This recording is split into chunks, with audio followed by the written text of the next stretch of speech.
Huwag ka bang barurong, ma'am?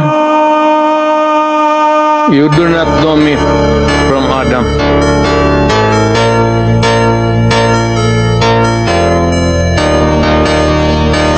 Nalaman natin, meron talagang reward system at merong pinanggagalingan yung pondo para dun sa reward system. Do not make me account for something which I cannot do legally. That is not allowed by law. You are asking as if you are from the COA. Kailangan mo ng report, so you have to bring the papers. Ano? Hindi naman ako COA. Ako po kasi nagtatanong dahil ako po ay pinapapatay ni dating Pangulong Duterte.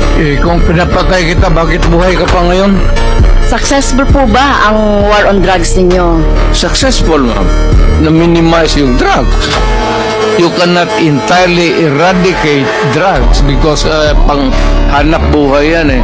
Mr. President, you are surrounded by, I believe, 4 lawyers. Hindi ko na kailangan, ma'am. Because you are a lawyer yourself. I can take of myself. I can take care of myself. Magtanong na kayo na magtanong. Ano? Pag sinabi kong campaign against drug, you do it as a police officer.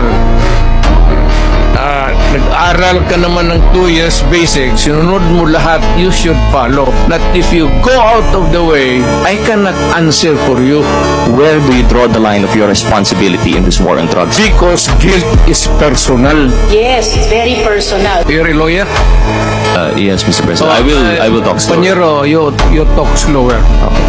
Maybe maganda ka ang English mo, pero fortunately, hindi naiintindihan.